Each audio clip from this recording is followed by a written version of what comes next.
नमस्कार। स्वागत है आपका चैनल वोकेशनल इंस्ट्रक्शन में। आज हम वेल्डर के थ्योरी के कुछ top 20 most important question discuss करेंगे। ये वे क्वेश्चन हैं जो लगभग सभी आईटीआई के एग्ज़ाम में पूछे ही जाते हैं। इससे पहले हमने टॉप 20 इम्पोर्टेंट क्वेश्चन डिस्कस किए थे, उसी के आगे का ये पार्ट 2 वीडियो है। तो इसमें स्टार्ट करते हैं क्वेश्चन नंबर 1 से।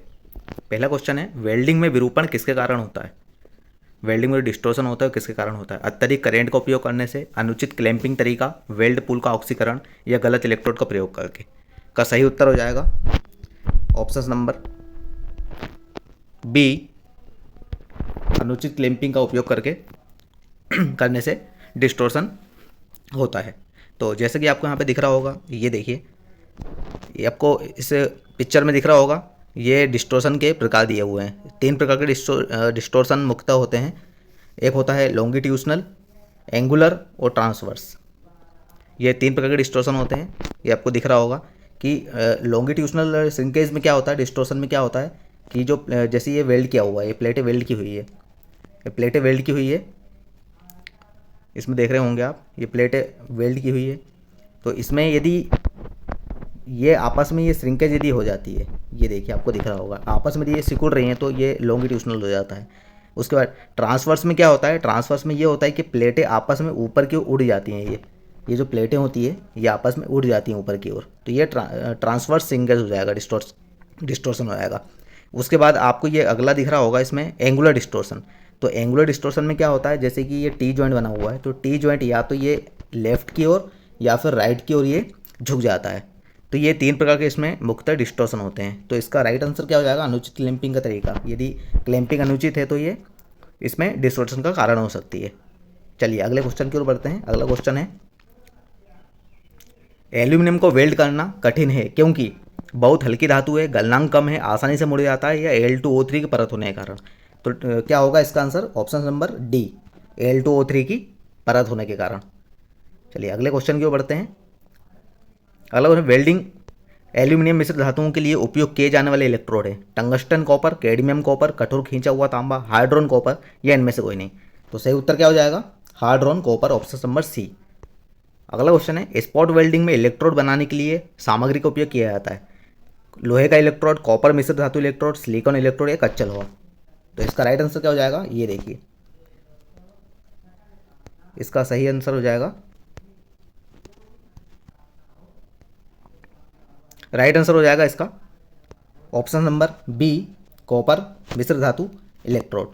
तो जैसा कि आपको दिख रहा होगा इसमें, ये दिख रहे हैं आप, कॉपर के इलेक्ट्रोड दिख रही है आपको। तो ये क्या होती है, कॉपर मिश्र धातु की बनी हुई होती है ये। तो ये जो टिप होती है, ये टिप 2 प्लेटों के बीच को आपस में प्रेस करती है इलेक्ट्रिक करंट के द्वारा। तो इस तरीके से ये 2 धातुएं वेल्ड हो जाती है। तो चलिए अगले क्वेश्चन की ओर बढ़ते हैं। अगला क्वेश्चन है, निम्नलिखित में से कौन सा सामग्री निरीक्षण का एक गैर विनाशकारी तरीका है, थकान, रेडियोग्राफी, वेल्डिंग या मोड़ना। तो इसका करेक्ट आंसर क्या हो जाएगा, गैर विनाशकारी पूछा है। ये देखिए, गैर विनाशकारी मतलब नॉन डिस्ट्रक्टिव। तो इसमें क्या हो जाएगा, रेडियोग्राफी जो होता है इसका करेक्ट आंसर हो जाएगा। ये जैसे कि आप इमेज में देख रहे होंगे, ये जो वेल्डर है, ये वेल्डर क्या कर रहा है, ये रेडियोग्राफी टेस्ट कर रहा है। ठीक है, तो राइट आंसर क्या हो जाएगा, रेडियोग्राफी, गैर विनाशकारी तरीका होता है ये। चलिए अगले क्वेश्चन की ओर बढ़ते हैं। अगला क्वेश्चन है, निम्नलिखित में से कौन सा ऊष्मा स्थानांतरण का तरीका है, कन्वेक्शन, विकिरण, चालन या उपरोक्त सभी। तो ऊष्मा स्थानांतरण क्या होता है, क्या हो जाएगा इसका आंसर, इसका राइट आंसर हो जाएगा, राइट आंसर है इसका ऑप्शन नंबर डी, उपरोक्त सभी ऊष्मा स्थानांतरण के तरीके होते हैं। चलिए अगले क्वेश्चन की ओर बढ़ते हैं। अगला क्वेश्चन है, माइल्ड स्टील में कार्बन की प्रतिशत की मात्रा कितनी होती है। ऑप्शन से 0.05 से 0.8%, 0.10 से 0.20%, 0.05 से 0.3% या 0.058 से 1.4%। तो करेक्ट आंसर इसका क्या हो जाएगा, करेक्ट आंसर आपको बताना है। इसका राइट आंसर हो जाएगा ऑप्शन नंबर सी, 0.05 से 0.30 इज द करेक्ट आंसर। अगला क्वेश्चन है, थर्मिट वेल्डिंग का उपयोग अक्सर किया जाता है टूटे गियर दांत की जगह, टूटी कैंची की मरम्मत, रेल ट्रक और लोकोमोटिव फ्रेम में शामिल होना। ऑप्शन डी, उपरोक्त सभी। तो करेक्ट आंसर क्या हो जाएगा इसका, करेक्ट आंसर हो जाएगा रेल ट्रैक लोकोमोटिव फ्रेम में शामिल होना, ऑप्शन नंबर सी। जैसे कि आपको इमेज में दिख रहा होगा यहाँ पर, ये क्या होती है, ये एक थर्मिट वेल्डिंग है। ये दिख रहा होगा आपको, ये क्या है, थर्मिट वेल्डिंग। इसमें ये फ्लक्स होता है, ये फ्लक्स जैसे ये रेल की पटरियाँ हैं, तो रेल की पटरी के बीच में इसको फ्लक्स पैकिंग की जाती है और उसके बाद उसमें इस तरीके से ऊपर से फ्लक्स को गर्म करके डाला जाता है और इस तरीके से दो जॉइंट हो जाते हैं। ठीक है, चलिए तो अगले क्वेश्चन की ओर बढ़ते हैं। इसमें अगला क्वेश्चन है जीएमडब्ल्यू प्रक्रिया में किस प्रकार का धातु स्थानांतरण होता है, स्प्रे, शॉर्ट सर्किटिंग, ग्लोबुलर या ऑल। तो इसका करेक्ट आंसर क्या हो जाएगा, करेक्ट आंसर हो जाएगा इसका ऑप्शन नंबर डी, ऑल। ये दिख रहा होगा आपको, जैसा कि इसमें आपको दिख रहा होगा, ये जीएमडब्ल्यू वेल्डिंग है, ये gas metal arc welding. Option number D is the correct answer. चलिए अगले क्वेश्चन की ओर बढ़ते हैं। अगला क्वेश्चन है टंगस्टन का गलनांक कितना होता है, 3400 डिग्री सेंटीग्रेड, 4500, 5500 या 6000। तो correct option is 3400 degree centigrade is the correct answer. ये देखिए टंगस्टन की इलेक्ट्रोड है ये। चलिए आगे की ओर बढ़ते हैं। अगला क्वेश्चन है घर्षण वेल्डिंग प्रक्रिया है मुलायम, जोड़ने योग्य, छम, फोल्जेबल या मेट material. Correct answer is option number C, फोल्जेबल। ये आपको दिख रहा होगा, ये घर्षण वेल्डिंग होती है। ठीक है, फ्रिक्शन वेल्डिंग जो बोला जाता है, ये दो, इसमें एक पार्ट मूवेबल होता है, एक नॉन मूवेबल होता है। इस तरीके से दो जो प्लेटें होती है, दो जॉइंट करना होता है, इस तरीके से ये जॉइंट हो जाता है। ठीक है, अगले क्वेश्चन की ओर बढ़ते हैं। अगला क्वेश्चन है इनमें से कौन सी अधिकतर gas GTAW gas tungsten arc welding में प्रयोग की जाती है, हीलियम, आर्गन, CO2 या nitrogen. Correct answer is option number B, argon. ये देखिए, ये आर्गन का सिलेंडर है, नीला कलर का इसमें सिलेंडर यूज होता है। GTAW gas tungsten arc welding में ब्लू सिलेंडर यूज होता है जो आर्गन से बना होता है। चलिए आगे बढ़ते हैं। Flux code arc welding FCAW मूल रूप से कौन सी प्रक्रिया है, SMAW, GMAW, GTAW या SAW। करेक्ट आंसर क्या हो जाएगा इसका, करेक्ट आंसर हो जाएगा ऑप्शन नंबर बी, GMAW का ही एक मूल रूप है, ये प्रक्रिया है इसकी एक। ये आपको दिख रहा होगा इसमें इमेज में कि ये क्या है, फ्लक्स कोर आर्क वेल्डिंग होती है ये देखिए। चलिए अगले क्वेश्चन की ओर बढ़ते हैं। अगला क्वेश्चन है स्पॉट वेल्डिंग में इलेक्ट्रोड बनाने के लिए सामग्री का प्रयोग होता है, लोहे का इलेक्ट्रोड, कॉपर मिश्र धातु इलेक्ट्रोड, सिलिकॉन इलेक्ट्रोड या कच्चा लोहा इलेक्ट्रोड। तो इसका करेक्ट आंसर क्या हो जाएगा, करेक्ट आंसर हो जाएगा इसका कॉपर मिश्र धातु electrode is the correct answer. Spot welding में कॉपर मिश्र धातु इलेक्ट्रोड का उपयोग किया जाता है। ठीक है, अगला क्वेश्चन की ओर बढ़ते हैं।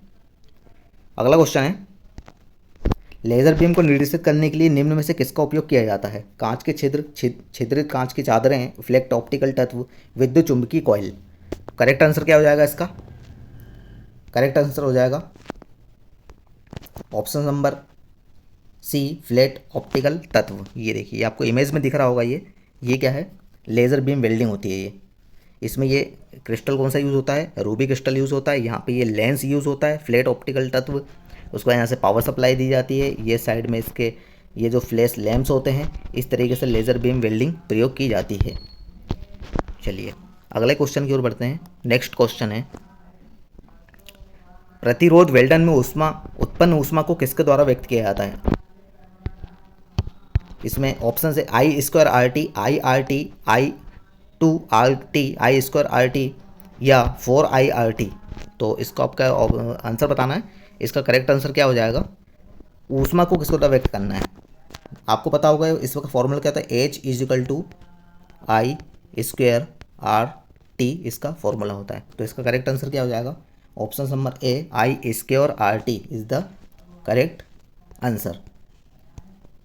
ठीक है, अगले क्वेश्चन को बढ़ते हैं। अगला क्वेश्चन है छिड़कन कम करने के लिए किस चाप की लंबाई का उपयोग किया जाना चाहिए, लंबी चाप की लंबाई का, लघु चाप की लंबाई का, सामान्य चाप की लंबाई का या फिर बहुत लंबी चाप की लंबाई का। तो इसका करेक्ट आंसर क्या हो जाएगा, करेक्ट आंसर हो जाएगा सामान्य चाप की लंबाई मीडियम आर्क लेंथ का उपयोग करना चाहिए स्पैटर को कम करने के लिए। ये देखिए, ये आपको दिख रहा होगा, ये क्या है, इसमें आपको ये दिख रहे होंगे छोटे छोटे जो ये पार्टिकल होते हैं धातु के, इसको छितराव बोलते हैं, ये होते हैं स्पैटर, ये छोटे छोटे स्पैटर होते हैं, ये एक वेल्डिंग दोष होता है। ठीक है, चलिए अगले क्वेश्चन की ओर बढ़ते हैं। अगला क्वेश्चन है इलेक्ट्रोड का कोण कितना होना चाहिए फ्लैट स्थिति वेल्डिंग में। यदि आप फ्लैट पोजीशन में वेल्डिंग कर रहे हैं तो इलेक्ट्रोड का कोण कितना होना चाहिए, 50 डिग्री से 70 डिग्री, 60 से 70 डिग्री, 70 डिग्री से 80 डिग्री, 80 डिग्री से 90 डिग्री। करेक्ट आंसर क्या हो जाएगा, कितना होना चाहिए, 60 से 70 डिग्री इसका इलेक्ट्रोड का कोण होना चाहिए। ऑप्शन नंबर बी इसका करेक्ट आंसर हो जाएगा। ये देखिए, ये आपको दिख रहा होगा, इसमें 60 से 70 डिग्री इलेक्ट्रोड, ये इलेक्ट्रोड है, वेल्डिंग इलेक्ट्रोड है, ये बेस धातु है, इसके बीच का जो ये कोण होता है ये होता है 60 डिग्री से 70 डिग्री इसका कोण होता है। चलिए अगले क्वेश्चन की ओर बढ़ते हैं। अगला क्वेश्चन है हर्ट्ज इकाई है किसकी, प्राहकत्व की, आवृत्ति की, या IMF की, या आवेश की। करेक्ट आंसर क्या हो जाएगा, हर्ट्ज आवृत्ति की इकाई होती है, आवृत्ति इज द करेक्ट आंसर। अगला क्वेश्चन है AWS का फुल फॉर्म बताना है। AWS का फुल फॉर्म क्या होता है, American welding standard, associate for welding standard, American welding society, या associate welding society. Correct answer बताना है। करेक्ट आंसर क्या हो जाएगा, AWS का फुल फॉर्म होता है American welding society is the correct answer. ठीक है, तो ये थे वेल्डर के कुछ तो मोस्ट 20 इंपॉर्टेंट क्वेश्चन। तो ये पार्ट 2 था, जो वीडियो था उसका पार्ट 2 था ये। आगे इस तरीके से इसका अगला पार्ट 3 बनाएंगे, इसमें भी हम वेल्डर के टॉप 20 मोस्ट इंपॉर्टेंट क्वेश्चन के बारे में डिस्कस करेंगे। वीडियो को अंत तक देखने के लिए धन्यवाद।